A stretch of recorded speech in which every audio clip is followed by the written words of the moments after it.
Okay, so this one we must go crazy style again. Sorry, this one I pass you again. Okay, I put here, yeah. So we must go crazy style again. I haven't even wake up already to we really shoot. Okay.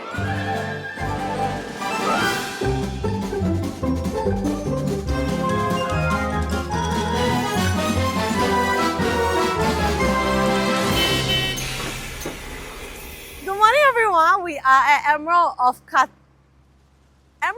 Katong, right? Okay, we're at Emerald of Katong, and today we are showing you this gorgeous project. This is a project by Sim Lian Group, and basically, I think if you are you have been here over the weekends, we are aiming to launch this on Wednesday.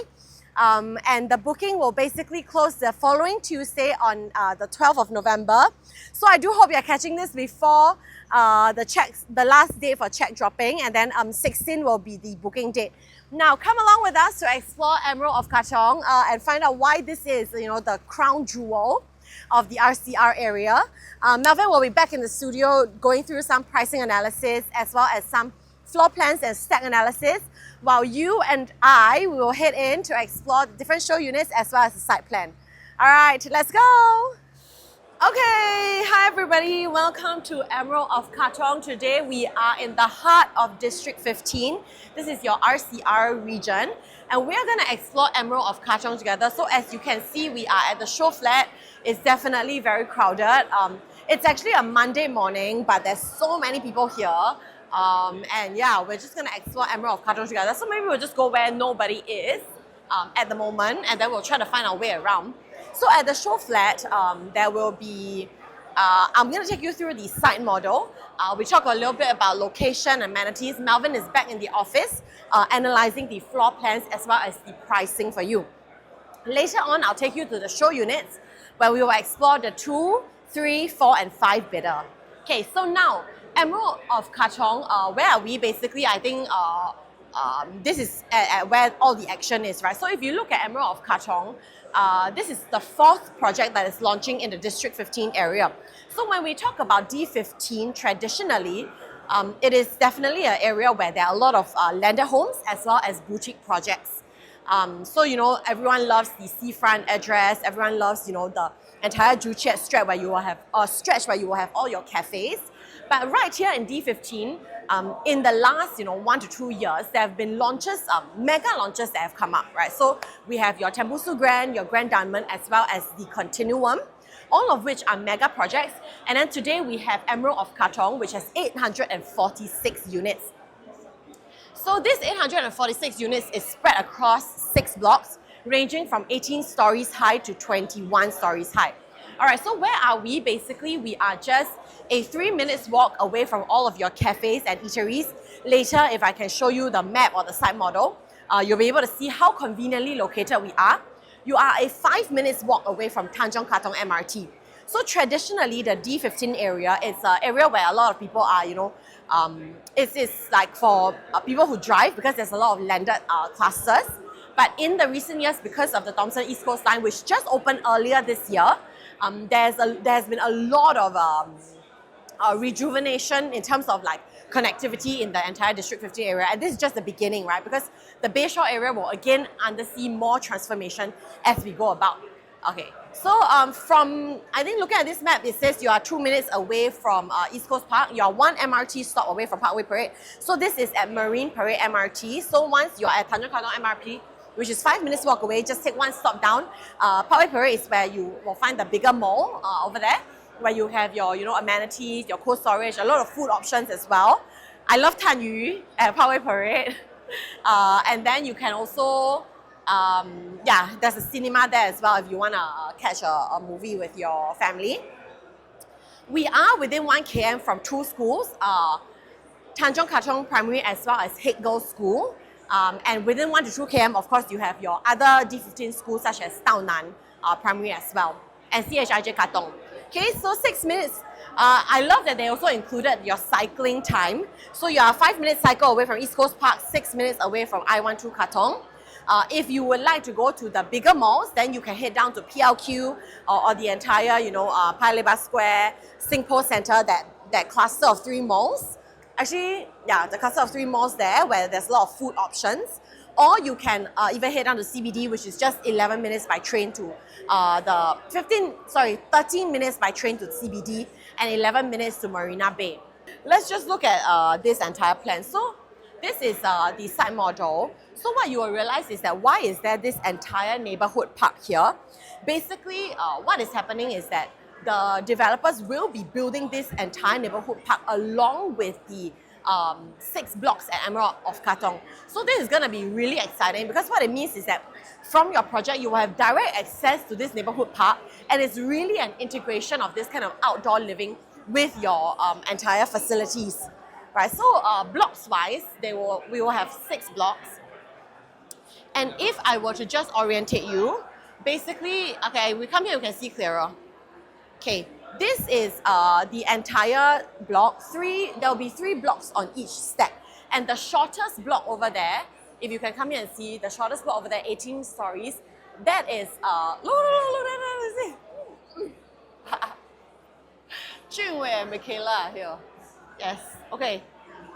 So the shortest block over there, that is your luxe tower. Your luxe tower will only have 4 and 5 bidders. The other stories, this one is also slightly shorter, right here at the corner, but the other 4 blocks in the center, they are your full 21 stories. Okay, let's quickly run there now that it's available to chat a bit more.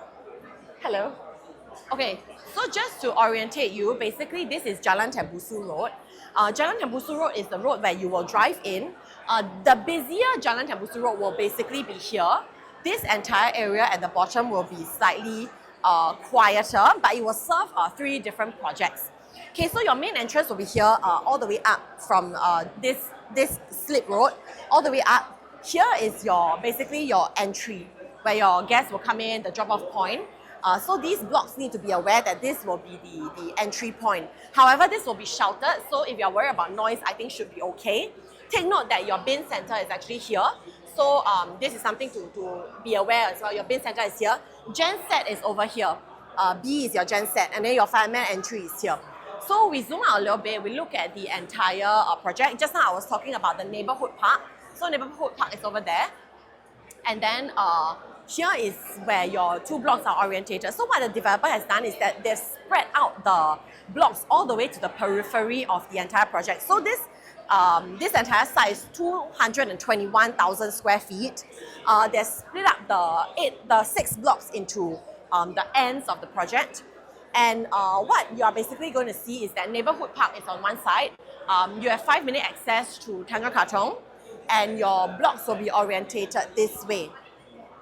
In terms of the where the different units are laid out, Melvin will run through that in a bit in the studio as well. Let's come to the stack analysis, all right? Now, when we look at this location map, I want to bring you to your eyeball towards here first, okay? Okay, so this is the whole, I would say like the Katong Amber area. So just to orientate ourselves a little bit, Marine Parade, Parkway Parade, all right? You have I-12, which is here, all right? And of course, like Katong Juchet is over here already. Steel Road is this direction. And then as you move towards here, this is like the Goodman area, all the landed properties. And then you have Tembusu. Upwards, what is going to happen is that you're going to see Continuum, all right, over here. So you have Continuum here. And then basically, you have the Seabelt over here. And these are basically along Parkway Parade, Côte d'Azur, Silver Sea, and then Amber, and then we move into Mayer area, okay? Now, something to note is that this is basically where Grand Diamond is, Dakota MRT, overlooking towards the entire Goodman landed zone. And then once you pass through Continuum, you'll hit towards Paya Lebar. All right, so this is basically the entire Paya Lebar zone already. Now, I just want to give everybody a quick orientation on how to look at D15. Now, D15 is pretty unique in the sense, I just draw the sea belt here, all right? So this is the sea belt. Now, most of the properties facing towards the sea belt are 99 years. For example, if you start from like Mandarin Gardens, you start from Seaside Residences, which is towards like Siglap already, all right? Closer towards D16 Siglap.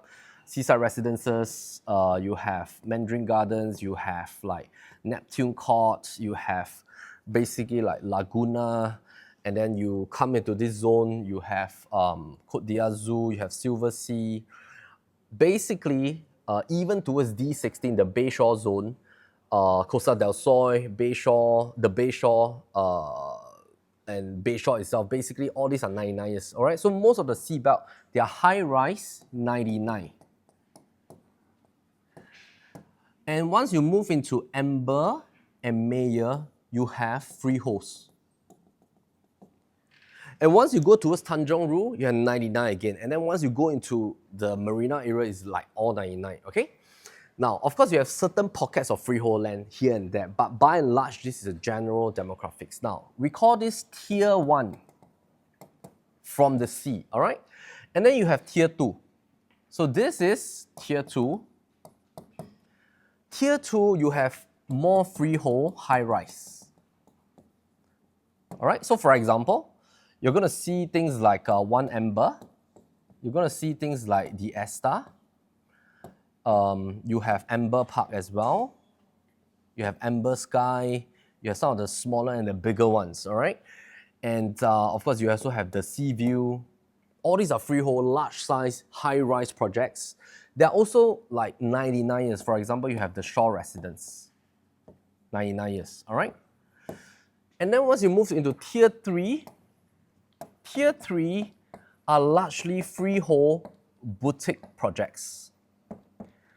Smaller developments, 10, 20, 30, 50, 100, small size in the landed enclave. So there are 3 tiers. First tier, 99 years high-rise. Second tier, freehold high-rise. Third tier, freehold boutique low-rise. Maximum 6 levels, 5 plus 6 level roof terrace. Now, some of the high-rise GLS are located within here. So example, you have Tembusu Grand, you have Emerald of Katong. So these are the high-rise located within the freehold boutique belt. So that is a key difference between these 3 belts. Now, once you look at this, then it gives us a clear indication in terms of competition level, because when we want to exit in future, we want to know what is the competition level over here. So let's have a look back at this.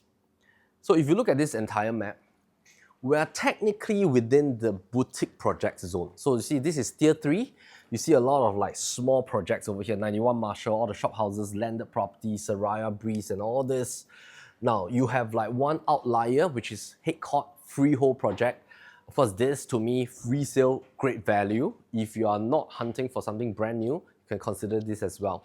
Now, things to note is that this, when it's going to be completed, you want to note your competition. That means in about 4 years' time, 2028, on paper, TOP 2029, but let's say TOP in 2028, expected TOP, you're going to have 4 launches, all right? So you're going to see 4 launches that will complete together. First one will be Continuum, freehold. This is 99. This is 99. And then you have one more, which is Grand Diamond over here, 99. Grand Diamond, okay? Now, as long as your strategy is to stay, technically to me, if you want to stay, you can stay anywhere you like, because that is your preference. You have to be comfortable, the school, the layout, the overall quantum have to be comfortable. But the moment you're thinking about an exit in the midterm, now midterm means that 5 to 8 years you want to exit. Short term means within 3 to 4 years, once it's TOP, you want to exit. This is short, this is mid, and long term, it will be 10 years onwards. As long as you are hitting towards short and mid-term, you have to note the exit quantum and the amount of competition that you have. Because in the year 2028, these 4 projects are going to hit the market. There'll be a certain percentage, not everybody will sell, most people will stay, a percentage will rent out, a percentage will start to sell. So if you want to sell in the short term to the mid-term, note the quantum. That means everybody project upwards by a range of maybe about $300 PSF, all right? So let's say, for example, the year 2024, All right, you have EOK, Tembusu Green, Tembusu Grand, so sorry, Grand Diamond, and then you have Continuum. This guy is freehold, 2028. These 4 projects is going to become projects in the TOP market. TOP resale, all right, brand new, just completed, took their keys. What will be the asking price of the 1, 2, 3, 4 bidders? All right, what will be the asking price? Let's say, for example, if everybody add in about $300 PSF, just an example, how will they look in terms of their quantum exit? So you need to calculate and see where you stand. That will give you an indication of what quantum do you want to enter for EOK. Because if you love the D15 old money zone, and I'm repeating again, if you have a short term to mid term and you want to exit with profit, then you want to note your entry quantum. But if it's long term, then it doesn't matter. Long term wise, everything has moved on. By the time you want to sell, it doesn't mean that there's a lot of people flooding the market, because D15, a lot of people love to stay for the schools and everything and lifestyle, all right? But short to mid term, you want to note the quantum. Let's come back to this. So if I were to look at this chart again, very clearly, if I'm in a short to mid term, the natural strategy is to hunt for all those at the lowest quantum of each bedroom type. Let me start with 3 bidders first. 3 bidders, naturally, if they talk about the $2.1 odd million, they are talking about this stack, number 25, all right, 883 square feet. Unfortunately, there's only one stack at 883 now. The difference between 883 and 904 is basically the walkway. The walkway is a little bit longer, but internally everything else is about the same. It's just a difference of close to about 20 square feet. It's just a longer walkway at 904. Now this, take note, is facing towards the future development. All right, so you're facing towards the future development over here at the top. There's a blank plot of land. On the left-hand side, we're facing towards the SLA rental houses, all right, the black and white version, all right? Here, there is like a nice neighborhood park, which they call it like the G3 park, which the developer have to sort of like beautify as part of the URI plan. There's a nursing home here. And then at the base, you're facing towards the entrance, and of course that's where half of it is Tembusu Grand, half of it is Head Court. Now, so take note, the busy road is on the right-hand side. Okay, so this is the busy road. So with that in mind, then that will give you a sense. Now, naturally, if I want to go for a low quantum, 3 bidders, my top 2 choices will be definitely 10 and 7, because I don't want that 3-4 years later when I want to sell, people start constructing, it affects my sale exit speed. Because the strategy about short-term exit is that I want to exit quickly with a profit, then reinvest in a bigger unit, all right? Or maybe a lender or something like that. If I really have no choice, then I go for this, all right? So basically, these are the 3 stacks that I will look at. Now, to be exact, of course, if you want to really sit down with one of our PLB consultants in our new launch team, they have the exact kind of stack recommendation to look for, levels to avoid, because we do a lot of selling on the ground. We know exactly which level, when you put in the resale market, you have lower response, you have longer exit speeds, all right? So sometimes when you buy certain levels, even though it might look cheap, it might look low in quantum, but when it comes to exit, it takes a longer time.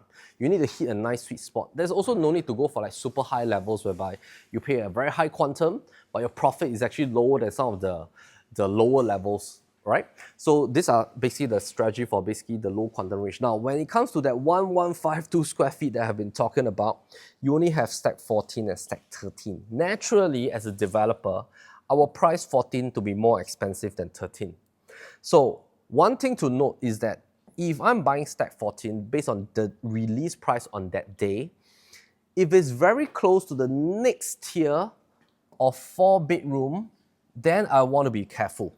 All right, because if I'm paying for something that's about the same price as this, maybe a mid-floor here is about the same price as the low floor here, I want to be a little bit careful to gauge the differences, all right? Because these three have some of the best facing stacks internally, all right? So when you look at this, stack number 3, number 17, number 24, they have some of the best stacks facing internally, and they are within it.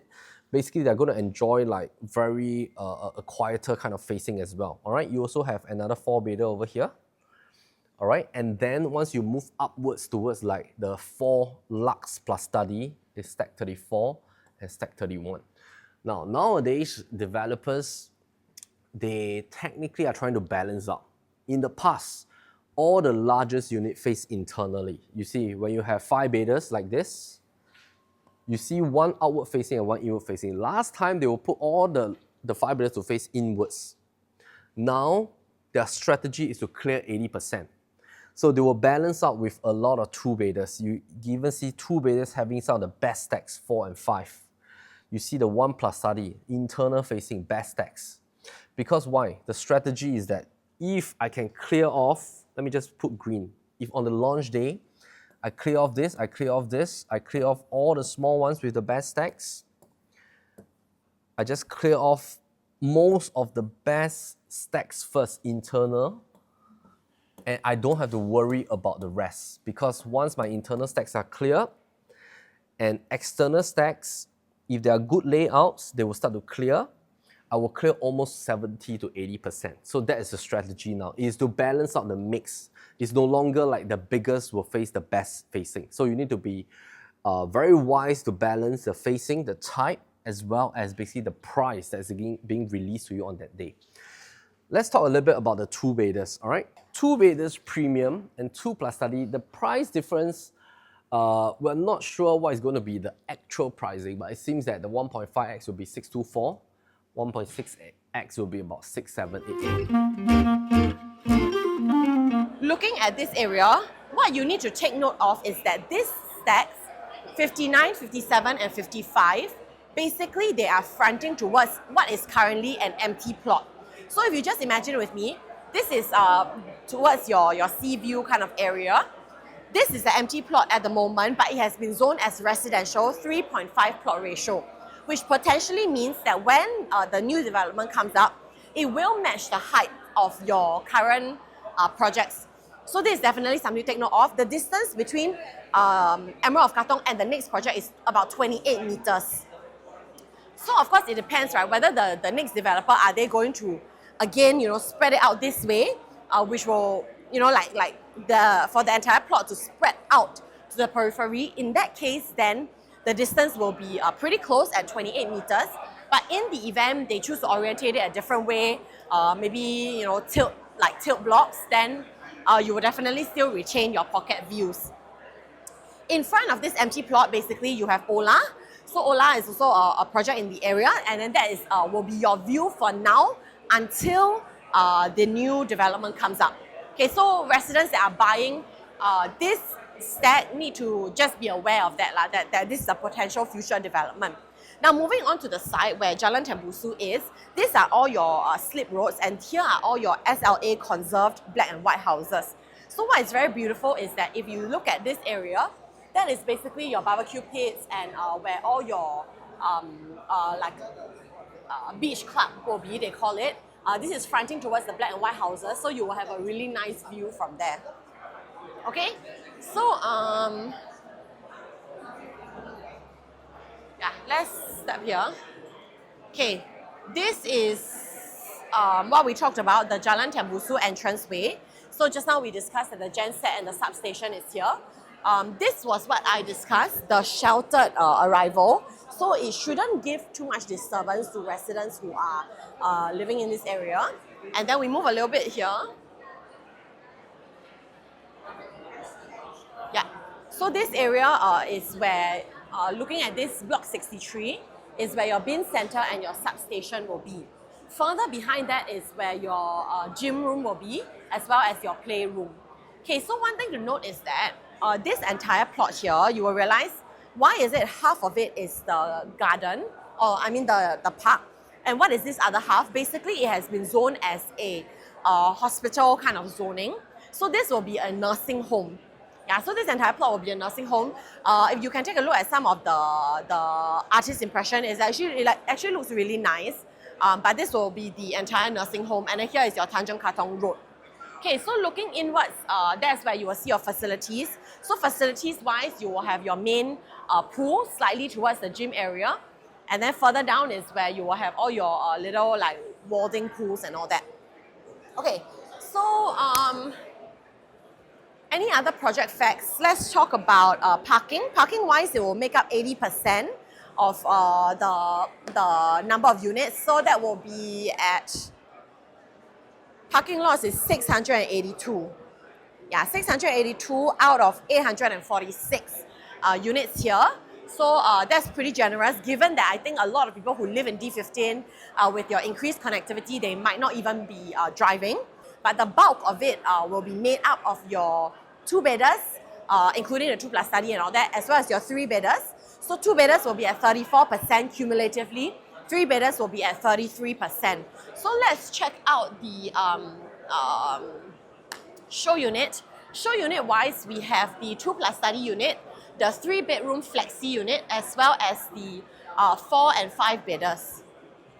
Okay, let me take you to the 2+ study first.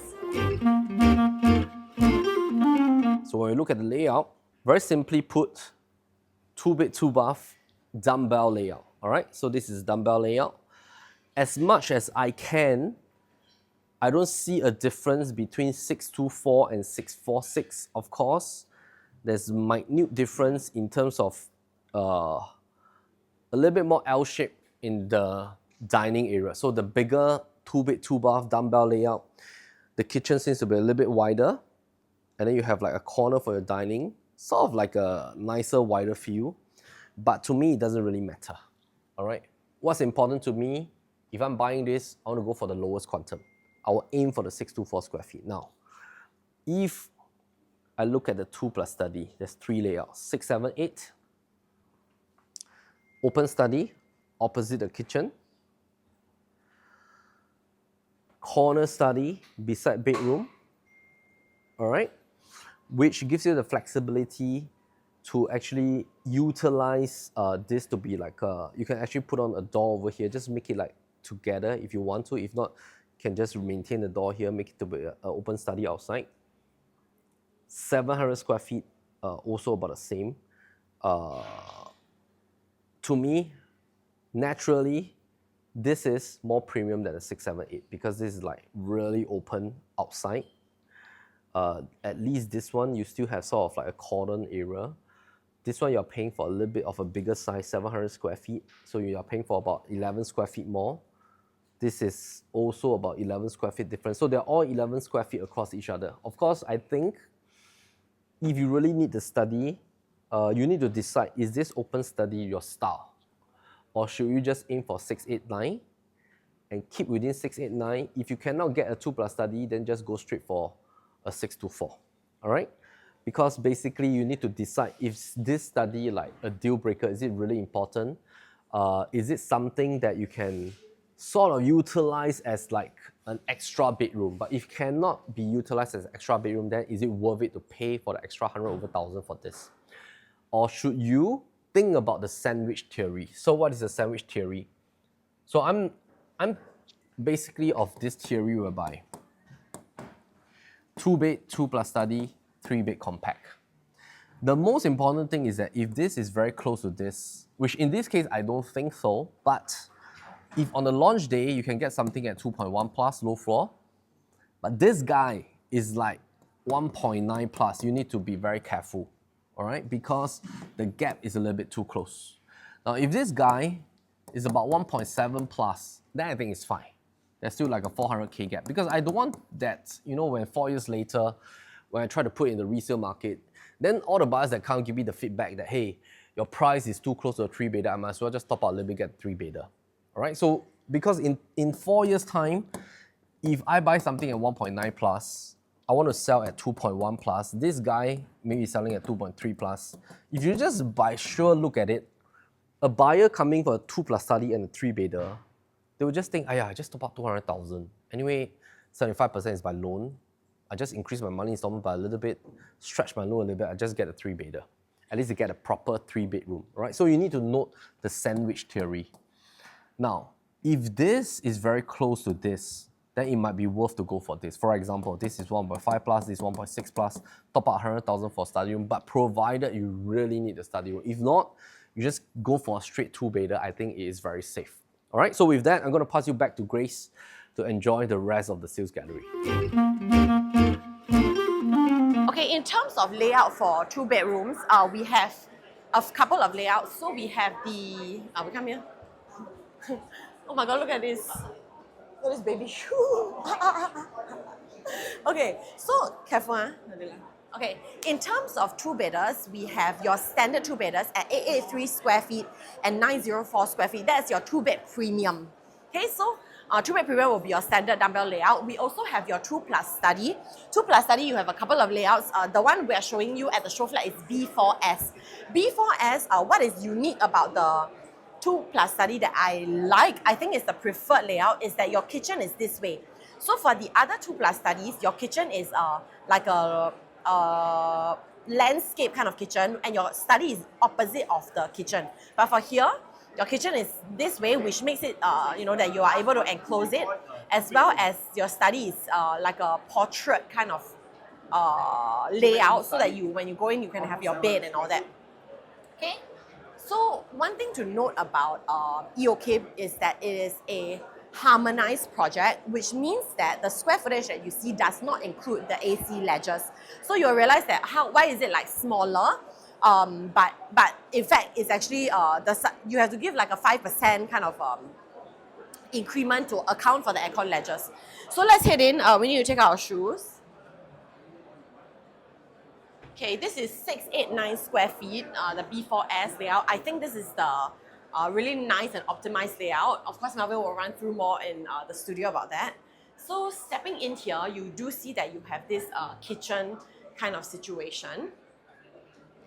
Okay, so for this kitchen, why do we say that we love it is that usually 2-bedders, once you enter the kitchen, it is this way, right? Spread across the entire walkway. So to have this amount of depth in your 2 plus study for your kitchen definitely makes it a very, I would say like kind of optimized in a way that it feels like an enclosed kitchen that you only get at 3-bedders.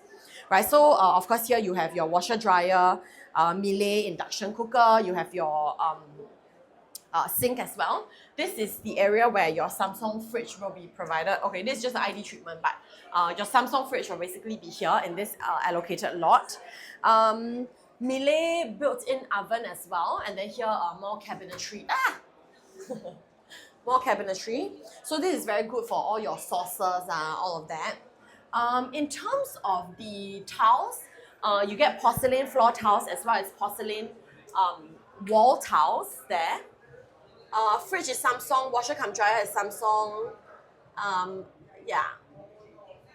Your mixer and your sink is from Regal, and your mixer is from Hansgrohe. Okay, so the countertop and the backsplash, this is basically engineered stone. Yeah. Okay, Fadila, I think can.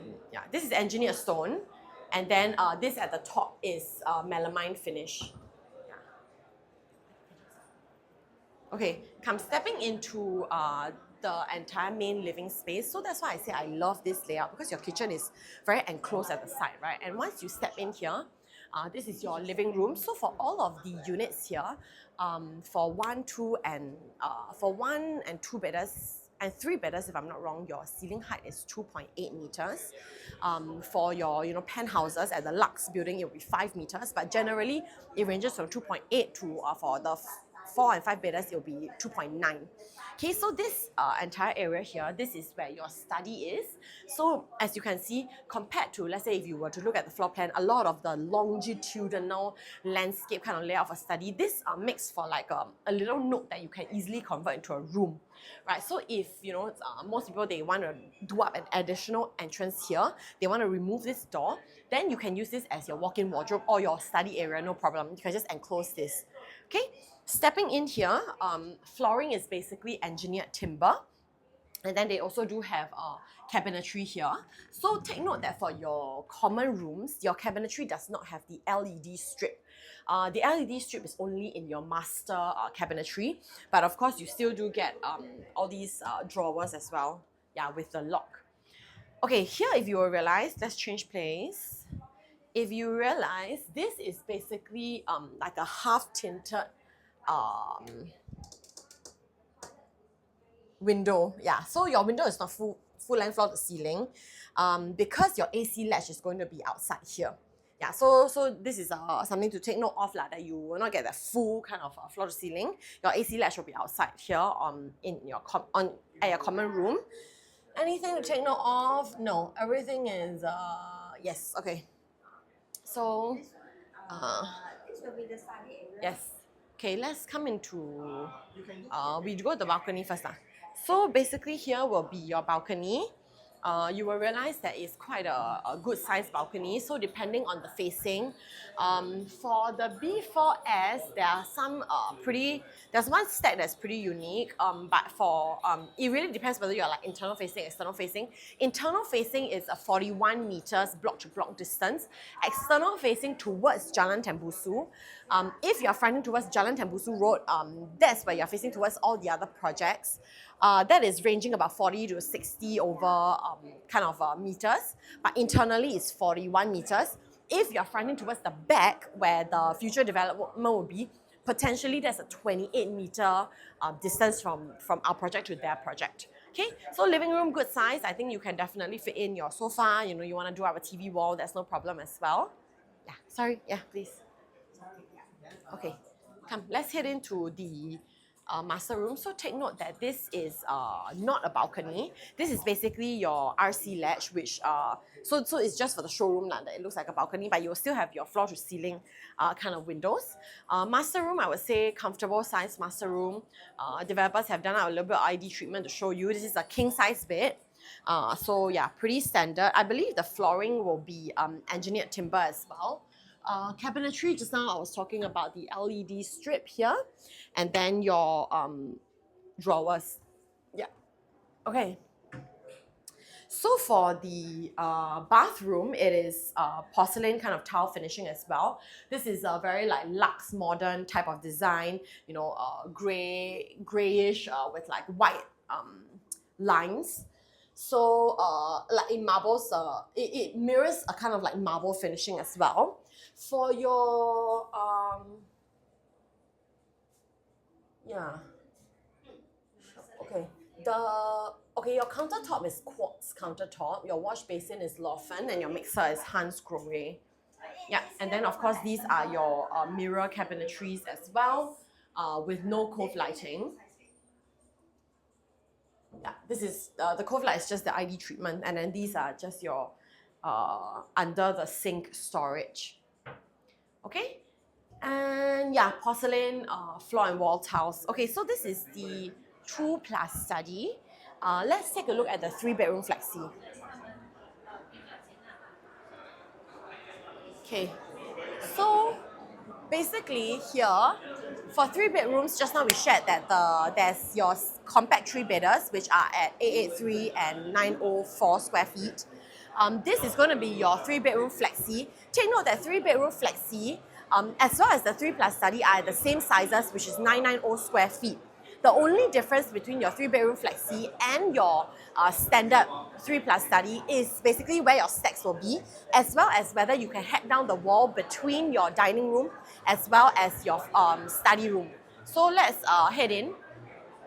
This being the C5F, it means that you are able to hack down between the dining as well as the study room. So you will see the developers have already hacked that down. So we'll take a look.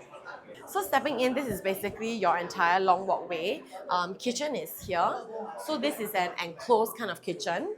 And what's really nice is that you have this kind of a glass, you know, like around the corner, so you can look out into the dining area. I love it when the kitchen, you know, has this kind of like glass finishing, because it gives a sense that the home is bigger. You're also able to, you know, when you're cooking, look out for your kids at the front, and importantly, it also allows a lot of light into the kitchen. So of course, this is an enclosable kitchen where you will have all your yeah, your cooking hood and hob. So this is a 3-burner cooker. It's not an induction cooker. This is a full stove kind of cooking for anyone that loves that wok hei effect that we talk about. At the back here is your WC unit. So this does come with a shower and a mini sink as well. So this is like for let's say if your guests maybe want to use it, or like a helper's toilet. Opposite is your yard area. So yard area is where you can put your washer and dryer lah. So of course these shelvings are ID treatments. So in the event you want to stack a washer and dryer, it's possible to use this area as well. Okay, stepping in here is where you will have your sink and your mixer. Let's step into the living room. So living room wise, I would say like quite a wide span living room. So immediately when you step in, why you will feel that it's very expansive, it's very wide, is because you will realize that the wall between the dining as well as the study has been hacked down. So this entire area is basically where your wall should be. And if you were to purchase a 3+ study instead, this wall is non-hackable. Yeah, so that's where your entire wall will be. So take note that because this is also a GLS project, and I think Melvin will talk a bit more about pricing in terms of the land bid price that developers bought in at 1069. So that's definitely a very palatable price. But as a GLS site, that means it will not be as flexible in terms of the PPVC walls that you cannot hack down. So for the 3+ studies, take note that the wall will be here and you will not be able to hack that down. Okay, so looking here, balcony is definitely spacious. Depending whether you are internal or external facing and your floor levels as well, you can make use of it to, put like an external alfresco dining, no problem. Stepping in here, AC units are basically for your dining as well as your living. Okay, so take note that if this is your entire study, this was what I was talking about, right? So study in terms of your study is like along your walkway. So you'll realize for a lot of the 2+ studies, your study is this way, except for the ones in the show flat. So like this, what this means is that I would say it's not as easily convertible into a room. If it was this kind of, like layout, inwards portrait layout, then you can make it like with a bed and all that. But for this entire area, what will happen is that you have to make it into a flexi kind of work situation. Okay? Of course, it's not impossible. You can just enclose this with a glass door or like a tinted door if you want to use this as an additional guest bedroom. Okay, so stepping in here, there are 2 rooms. It's very crowded now, so I think we can just take a look from the outside. Okay, yeah, maybe we can head in here. Yeah, can. No worries. Yeah, so very standard kind of finishing. This is a queen size bed, floor to ceiling height windows, and just a kind of a very squarish room for you to use. Take note that the cabinetry is great. It is all the way up. So it's all the way up. So you'll realize developers have really maximized the storage spaces, and they've also done up all the drawers for you. So I think that's very thoughtful as well. Okay, so pretty standard. Yeah. Okay, let's look at the. Just now the 2+ study, I didn't show you the common bath. So we look at the common bath here. Actually is quite similar to the master bath lah. So common bath, you will have your marble light tiles, grey with white veins, and then your quartz top finishing as well as cabinetry. So it's very similar. And then you also do have ventilation windows at the top. Okay, so stepping into the master, you will see that this is definitely a very sizable master. What the developers have done with the show unit is to put a king-size bed, 2 very tiny bedside tables, but because of that, they're able to accommodate this entire vanity desk here. Yeah, so this is something you can do, you can model after. They've also done some emerald jewelries here. Floor to ceiling height windows as well. So yeah, definitely is pretty good size. Here is your space for your cabinetry. So again, you have the additional LED strip for your master cabinetries as well as the drawers. Okay? Yeah. And then yeah, bath is pretty much the same, so I think we can skip that. One thing to take note about the master bath is also the fact that you have the rain shower. Okay, let's head on to the floor bidder. All right, so Grayce is at the sales gallery. I'm back in the studio. Of course, this is the time that I want to talk really about some of the entry prices. And of course, the indicative prices are out already. Take note, whenever you look at indicative prices, these are really just indicative. That means these are subjected to change on the day of launch, and that's by developers' discretion. But if you see such indicative prices, it means that very likely the lowest floor will likely start from this range in terms of 1.2x million, 1.5x million. So this is the meaning of indication. So let's have a quick look at what is available at EOK. Of course, this has been a very kind of like anticipated launch. One of the key reasons is, of course, this is launch in D15, which is what we call the old money district. So let's come and have a quick look at this first, all right? So I'm just going to draw our Singapore island, or sorry, I didn't draw very well. Okay, so OCR, basically, we call it the HDB Upgraders Enclave, all right? So a lot of times, a lot of HDB upgrading families from their BTO to MOP or from their resale HDB, once they hit the 5 years MOP period, they would love to buy something around the same region if they have no criteria to go into certain kind of schools within the CCR zone or RCR zone. So they want to stay within their very comfortable enclave. And anyway, now in terms of our Singapore master plan development, if you have seen like what is happening in the east, you have seen what is happening in the north, you have seen what is happening in Jurong, these are already decentralized hubs. And of course, you have Punggol Digital District as well. International schools are moving outwards. You are going to have like hospitals around different zones. So our government's plan is really to make like OCR a very strong kind of like region with its own capabilities, and not everybody have to crowd into the city center like major countries. So I think this is a wonderful thing. But we need to note that this is a HDB upgraders enclave, and whatever you want to invest, especially in new launches, you want to take note that if you want to exit, we want to take note of the demographics buying power. All right, so that is one of the first key thing when it comes to investing in new launches. Second thing, when it comes to RCR, it's a very different playground, all right? So this attracts HDB upgrading family to come inwards, maybe because of lifestyle needs, because of location needs, because they want to stay somewhere closer to the city center. And it also is what we call an old money playground, all right?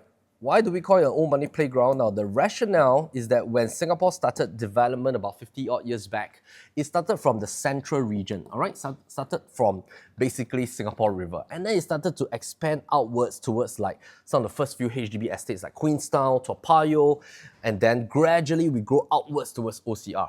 So the CCR and the RCR has a lot of old money in the sense that a lot of the first few property owners, in fact, all the way in the last 50 years, people started owning properties from central region to RCR region.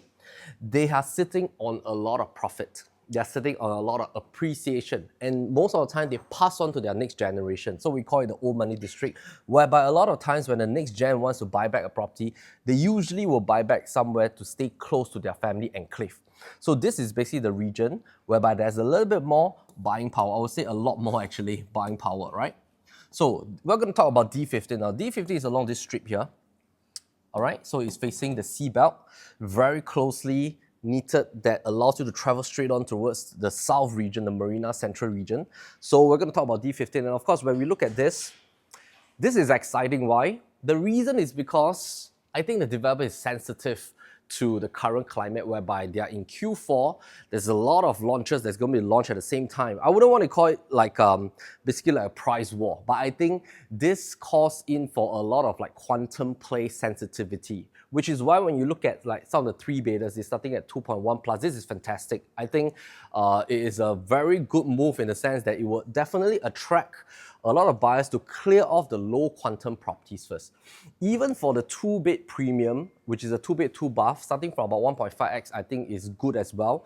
So I'm going to deep dive on what are some of the stacks that you might want to focus on, because on the day of the e-balloting, depending on your queue, once you head in, you need to make a decision. So you need to like go in straight on with like certain stacks, which floor level will be your priority. And if those are gone, you need to quickly move on to the next one, because on the e-balloting day, you have to make a decision right there at this point in time. So let's just have a quick look at some quick facts. Of course, Grayce have covered this over at the sales gallery now.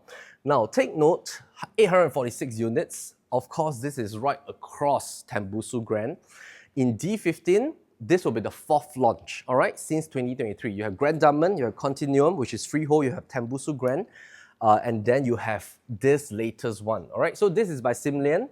And take note, because it's in the RCR zone, you don't have to fulfill the 1-to-1 parking ratio. So 682 residential lots, including 7 EV lots. Now, if in summation, when you look at this, very clearly, you will see that 2-beders occupy close to about 34%. Now, we have sort of like moved away from the pure studio or 1-bedder. Developers are more sensitive to the needs of the ground now. They are minimally building a 1-bed plus study, which for some younger couples, younger family, maybe they want to enter into a property. This might be sufficient for them at this point in time. But of course, when you look at like 2-bedders in maybe about 4 years' time, this might be the norm because I just looked at a recent report. Our Singapore birth rate is like the lowest 3 countries in the entire world. So it's like we are top 3 in terms of lowest birth rate. So people are not having children anymore. And of course, like when you look at this, maybe 2-bedders in about 4 years' time, it will continue to be like a hot favorite even in the resale market. But of course, when you look at now in this season 2024, a lot of people are hunting for 3-bedders, largely because they are coming from the HDB upgrading family. They are coming from the RCR zone. They have 1, 2, 3 children. They want at least to have a 3-bedder to enter into. Now, this 3-bedder, the minimum entry is 883 square feet and 904 square feet. Now, this might look small. Let me just digress a little bit into what we call the harmonization part, because this is the project that will hit towards the harmonization effect, all right? So harmonization started early part of this year. There's certain rule changes, for example, calculation of the strata areas. And the most important change is that this is not saleable anymore. So just in short, of course, there's like a lot of combination, like for the middle of the wall, PES space and all that kind of stuff. But in short is that the AC latch is not saleable to the final consumer anymore. Now this will create a difference in size because traditionally, let's say you look at a 3-bedder. Maybe you think that you're buying 980 square feet, but that includes an AC latch of about 6 square meters, AC latch, which will easily translate to about 70 square feet, plus minus. I mean, the formula is take 6 times 10.764, all right? So it's about 60 plus 70 square feet. This will then net you at about 920 plus square feet. And of course, now when you look at EOK, Emerald of Katong, is at 904 square feet, then you'll be wondering, hey, why am I buying like such a small space? Is the internal space going to be small? But later on, as we compare in terms of the floor plan layout, the most important thing to look at is the floor plan layout on parts by parts. What is the square meters within each space? Like how many square meters is balcony, how many square meters is the living room, how many square meters is basically your kitchen. And then you try to compare with pre-harmonization one to see if there's any big difference. Now, based on our comparison, technically speaking, once you remove this, internally it looks the same. Now, but this would then create like an illusion that you might need to pay for a bigger or higher PSF level. And why is that so? It's because when developers, they bid for the land, pre-harmonization versus post-harmonization, they will take into consideration the amount of strata space that they can actually build and translate into saleable strata space for the final consumer, because that will affect their bid price. So most of the trending now, if you look, pre-harmonization, developers tend to be a bit more aggressive because they have more strata space GFA to sell. Here, they tend to be a little bit more conservative, which is why EOK's bid price is lower. They have to factor the fact that they have lesser strata space to sell. So they have to be a bit more conservative, and this has a lower land bid price than Tembusu Grand. And in fact, comparing with pre-harmonization, most harmonized land bid prices are a little bit more conservative, but it doesn't mean that their final PSF that they're selling is lower. Because take note, they have a smaller space to sell, and if they have a smaller space to sell, compared to a bigger space that they can sell last time, if they want to keep to a certain quantum range, let's say they want to keep to like 2.2 million, and this guy, they want to keep to 2.2 million, what's going to happen to the third thing, which is a PSF? naturally this will be a higher PSF, and this will seem like a lower PSF. So do not be this illusion that you're getting like a lower PSF in the sense that you're getting a bigger space. It might look good on paper, but internally it might be the same.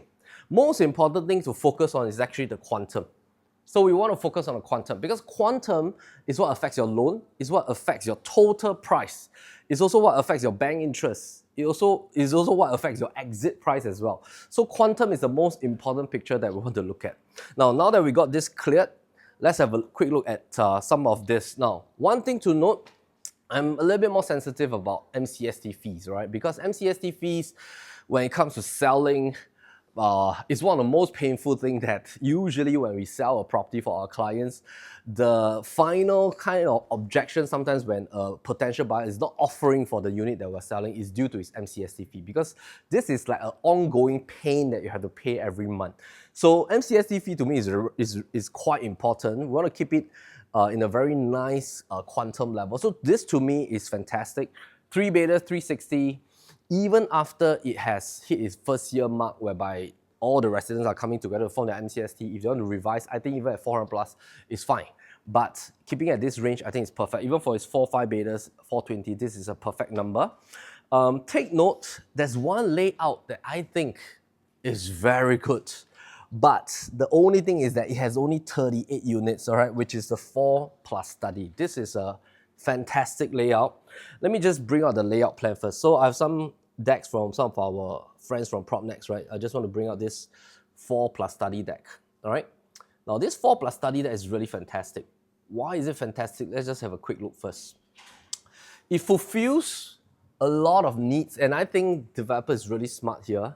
On paper, it looks small, 1152, but there again, take note that this AC latch is not saleable. This is easily 6-7 square meters. If I add about 70-80 square feet in, this will then form about 1,002 plus square feet, which is the norm for 4-bedders now at about 1,270 square feet or 1,003 square feet. So this, you're purely buying the internal space. Now take note, why is it unique is because when you look at this,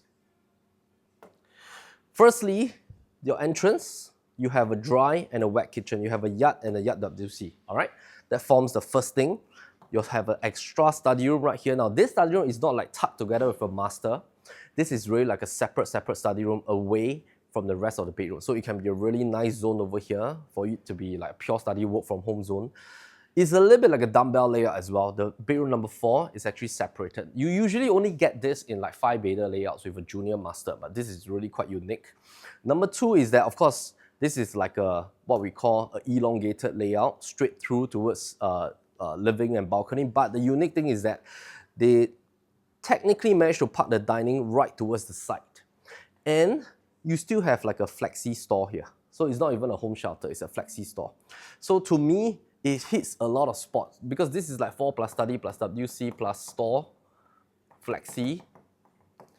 And basically you also have a little bit like a dumbbell layout as well. All fitting within 1152 square feet, which I think is fabulous. Why is it fabulous? Is because if I were to compare that with this next layout over here, which I'm not saying that this is no good, but if you look at the premium layout, technically I pay for something that is 1259 square feet, but suddenly I'm short of the study room. So it's like, where's my study room? My study room is gone. Then where's my flexi store? My flexi store becomes a home shelter. All right, so the key difference is that you have like a wider living room concept. So it's like a wider kind of layout, and you still have like a bonus dining area over here. Not necessarily do you have to place your dining over here, but it's sort of like a wider layout. We call this like a more horizontal white landscape layout, which will feel more premium because your hall has a larger opening, right? You consume a little bit more real estate on the front. So that's the 1259 square feet. And of course, when developers build this, they're going to give this layout, which is the bigger one, all the internal facing, which is stack 1724 as well as 40, all internal facing. So naturally, when you look at this, the 1152 square feet,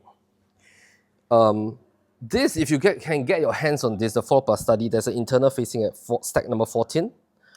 There's also another external facing as stack number 13.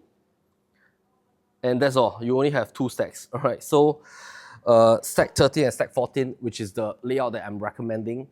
Low quantum. Why? Because if you look at the entry price, basically over here, if you can get this starting from 2.7x from the low levels onwards, which is below 3 million, very good entry. If you want to go for the premium with the home shelter without the study, that's starting from about 3 million. Now, if you want to go upwards one more tier, let's look at this. One more tier towards the one which is the luxe version plus study. Of course, this will give you like 1,003 square feet. You have the home shelter. You have a very nice layout in my perspective. You come in here, it's like full, like super huge, like squarish zone, like a square plus rectangular zone kind of thing. Your balcony is extremely wide, living dining, dry and wet kitchen, fully overlooking towards the living dining. Fantastic layout. Study room. It's actually right in between your bath and your bedroom number 2. So if you want to sort of like utilize the study as part of bedroom 2, you can do that because there's like an opening over here.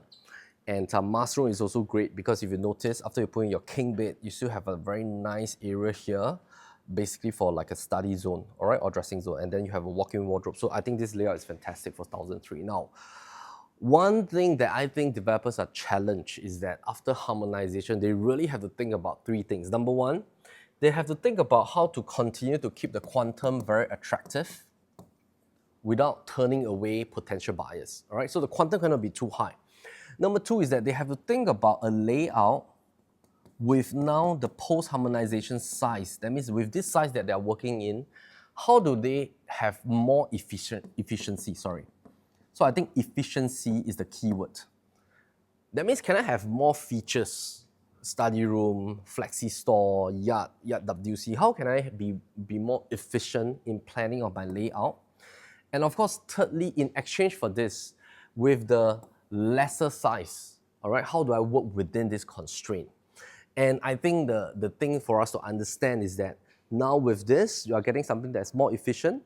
And if they can keep their quantum low, technically, actually, the PSF doesn't really matter because we have already moved away from the PSF era. It's now all about the quantum era, as long as the layout is efficient. Because in the past, if let's say I go to any D15 projects, all right, maybe I'm looking at a 4-bedder, but on paper, I'm buying 1,007 square feet. But sometimes the extra 400 square feet is gone to places like the bay window.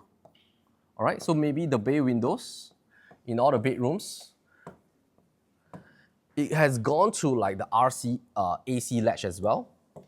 It has gone to certain like void space in the living room. So whenever you see an X, you see a like void space in the living room. So maybe the 400 square feet has gone to all these places, but on paper, I think that I'm buying 1,007, but internally, maybe it's still the same, 1,003. It's just that on paper, my PSF looks a little bit smaller. But sometimes this affects the quantum as well. This affects my overall quantum to be much bigger. Maybe this one I can get at 2.8 million. Sorry, maybe this one I can get at 3.3 million. But maybe for something that is nearby, for this I might need to pay about 3.7 million because I'm paying for the extra space that was actually plugged into the calculation in the past. So if you can see the direction of basically where our government is going into, they're trying to make sure that the saleable area to consumers are really the usable zones, all right? This is your 4-bed premium, so the D3P type. Yeah, and we can go in and take a look. Let's take a look at the layout first. In terms of layout, entryway is this way. Directly, your dry kitchen is here, wet kitchen, and your yard is tucked. Oh, your home shelter is inside the kitchen. Yeah, so take note sometimes like, I mean, it really depends. Some people like the home shelter to be outside facing here. Some like it here because it's easy access at the back. And some use it also like potentially as an additional like storage area. Here you have a store as well on top of your home shelter. So that's something for additional storage. Stepping in, your dining is here with your dry kitchen fronting here. So it will be really nice and wide span. Of course, it's a portrait layout. And then you have your balcony. So this demarcated space, later we will take a look at what is it. Basically, you are able to use this as an additional study if need be. Or you can use it as a flexi kind of wide span living dining. Even you want to shift your dining here and then use this as a dry bar breakfast counter, I think that's possible. Stepping in here, you have your 3 bedrooms and then your master bedroom and master bath.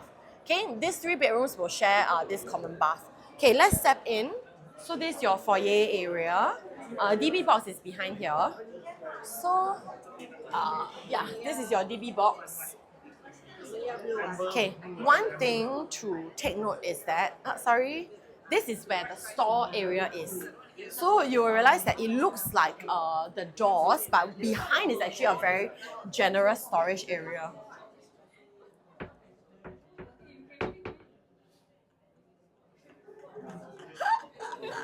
Okay, sorry. Okay, so this is the store area, yeah. Yeah, so the great thing about the store is it's a concealed store, so it definitely looks very in line with the rest of the home.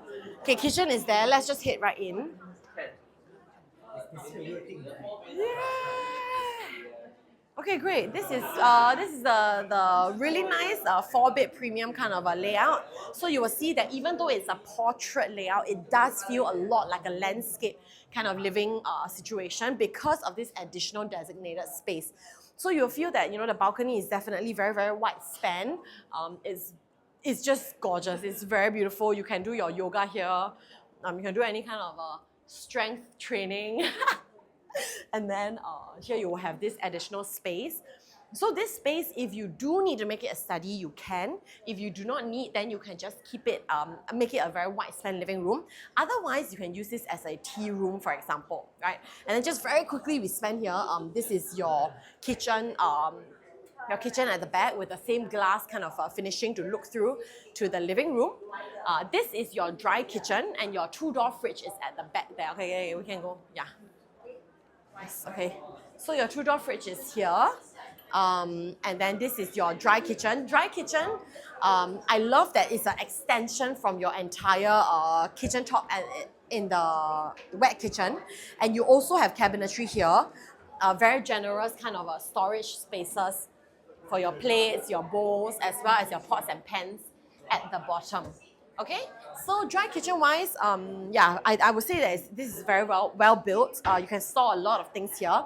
Once you come out here, you can just serve your guests this way. You look into your living, you look into your balcony. Immediately, it's very expansive, right? When you come in, like the feel is good.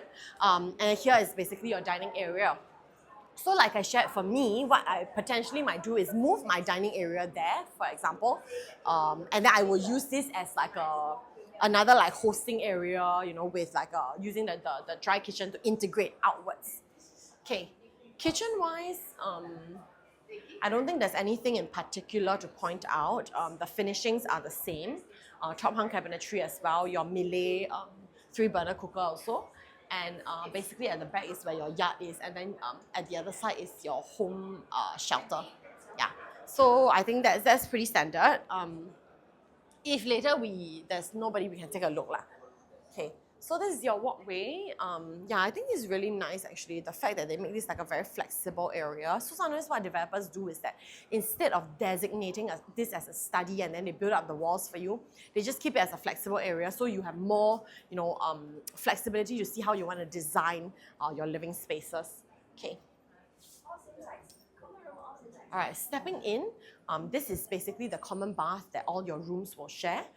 Very standard in terms of the finishing. You do have your huge aluminium frame windows, which will give a lot of ventilation into your bathroom. Okay, so stepping here, this is the common bath. What developers have done is to show you a mock-up of using this to put a queen-size bed. Still very sizable, floor-to-ceiling height windows. Good ceiling height as well, about 2.8. And then your cabinetry is all the way up. Flooring, again, engineered timber with your AC units from Mitsubishi. Okay. All right, so stepping in here, you will realize that your common room is this way, and then there are 2 other common rooms here, okay, according to the floor plan. So we step in, very, very sizable kind of common room as well. So do take note when you are purchasing your unit, looking at the stat, do take note of where your bedroom windows will be facing as well, because having rooms on two ends means that you will have different kinds of facing for your rooms. So that's something to take note as well. And stepping in here is your master. Regine, hello. Yeah, stepping in here is basically your master. So master, you will see a very good size kind of master. This is a king size bed. Again, the developers have used the same concept of two smaller bedside tables with a vanity area. And then here will be, some people like to do this as a TV wall, floor to ceiling height windows as well. And for the 4-bed premium, what you will realize is that later when we take a walk there, you have like a split wardrobe situation, which makes it feel like a walk-in wardrobe. So once you enter, your wardrobes are on your left and your right before you enter into the master bath. So having the vanity, the wardrobe on the left and right, as well as the master bath, makes this entire area feel a little bit more exclusive, right? So take a look. Yeah, sorry. Yeah. So here, and then your cabinetries are basically here. And your bath is inside. So I do want to show you the bath. So here basically is where your sink is. Your WC is Lawfen, and then your enclosed standing shower is here. So I have not yet shown you what the rain shower looks like. So this will be basically the rain shower, and then yeah, your entire shower area, porcelain tiles. All right, so that's basically the 4-bed premium. Yeah, sneak peek into the last common room here. So pretty standard in terms of the flooring, finishings, really nice ID design as well. Cabinetries are all provided, so that's something you don't have to worry about.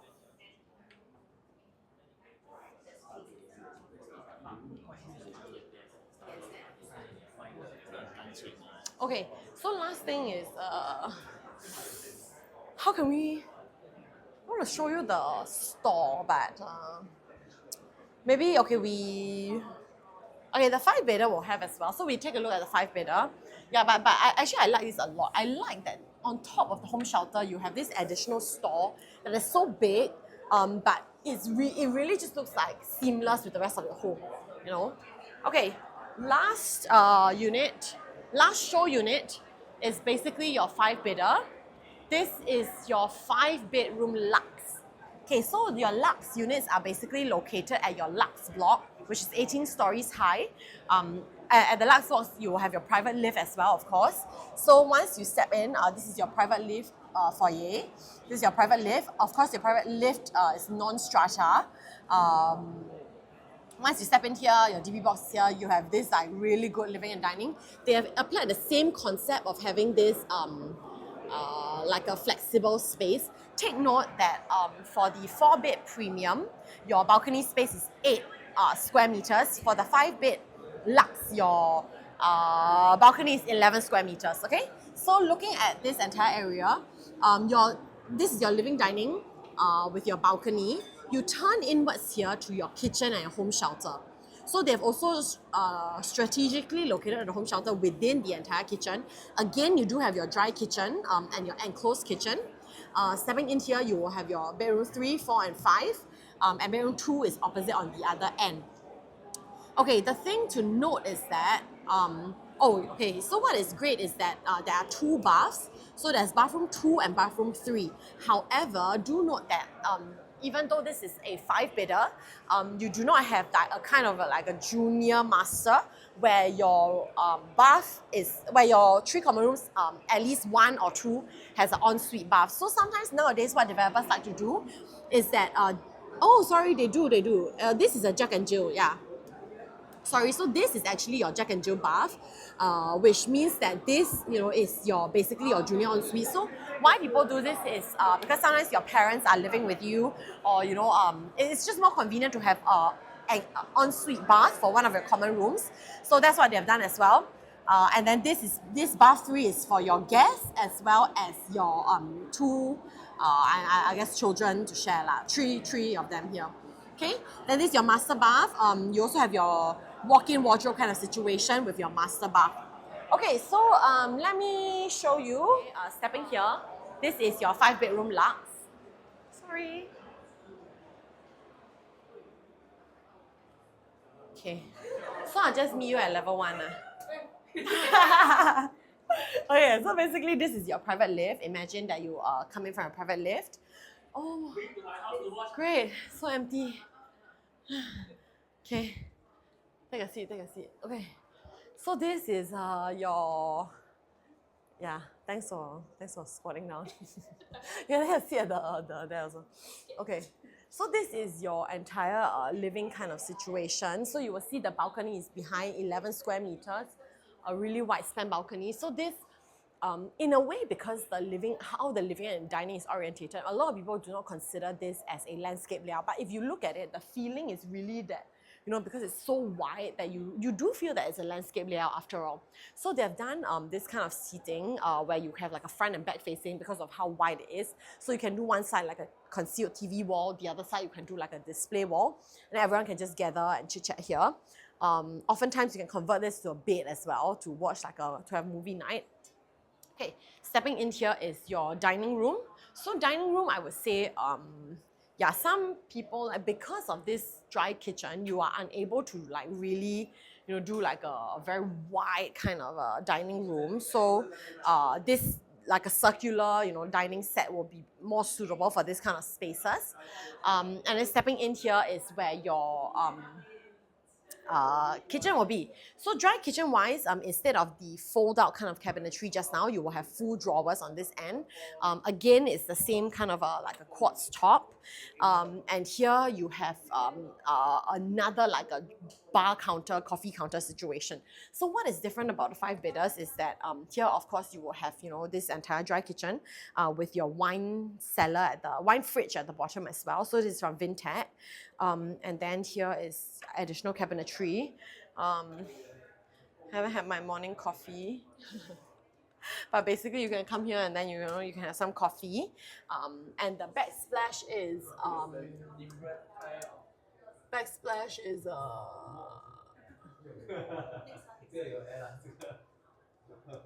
this is paint finish to wall and ceiling, but I believe this is quartz. Sorry, it's engineered stone countertop. Okay, for the 5-bedders, of course, you do have marble flooring all the way through to your dry kitchen area. And then stepping in here is your wet kitchen. So wet kitchen is countertops on both ends. This is your preparation area, and then this will be your cooking area.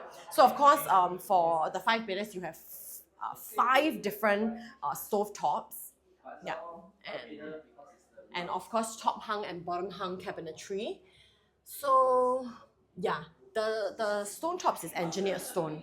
Yeah, so I believe because just now the other room is quite similar, right, in terms of the finishing. Yeah, so they should be engineered stone as well, not quartz. Yeah, so I said that wrongly. So do take note.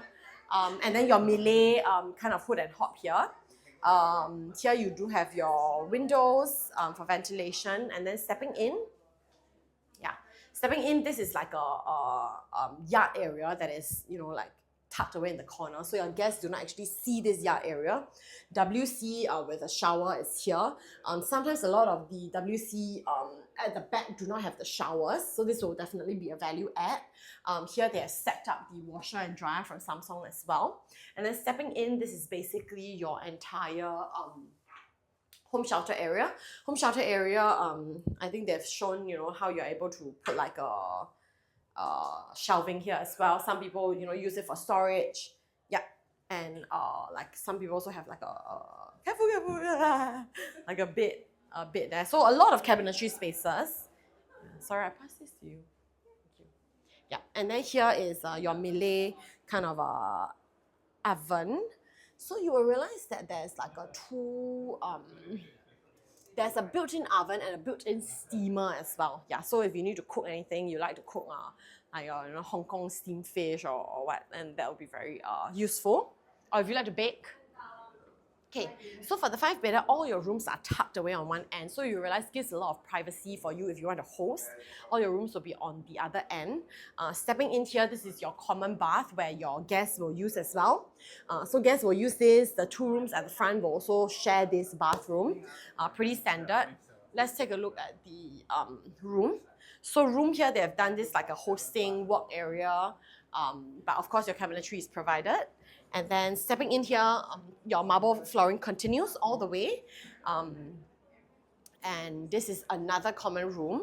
So this is your second kind of common room. Okay, again, you have floor to ceiling height kind of windows. Okay, so stepping in here, is basically your common bath, but this is the one that has a Jack and Jill to the bedroom over here, bedroom 2 over here. So what this means is that, you know, this basically becomes your junior ensuite. You have direct access to the common bath. If you do not need all the rooms, some will be used as like a hosting room, some will be a work room. They will share the bath at the front. And then this bath, you know, can be exclusive for this room if you have parents living with you, for example.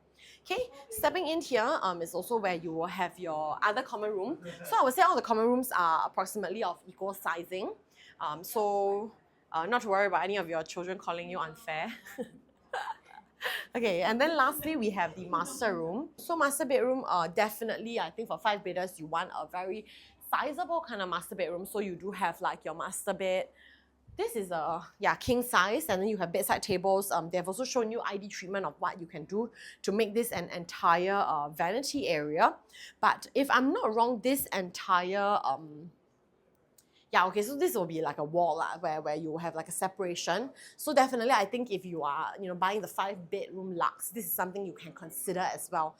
Very, very kind of smart design to make this opposite of your wardrobe as a vanity top. Okay, stepping in here, take note that these are not cabinetries. Your cabinetries are basically here. So it's like an L-shaped wardrobe. So you are able to use this.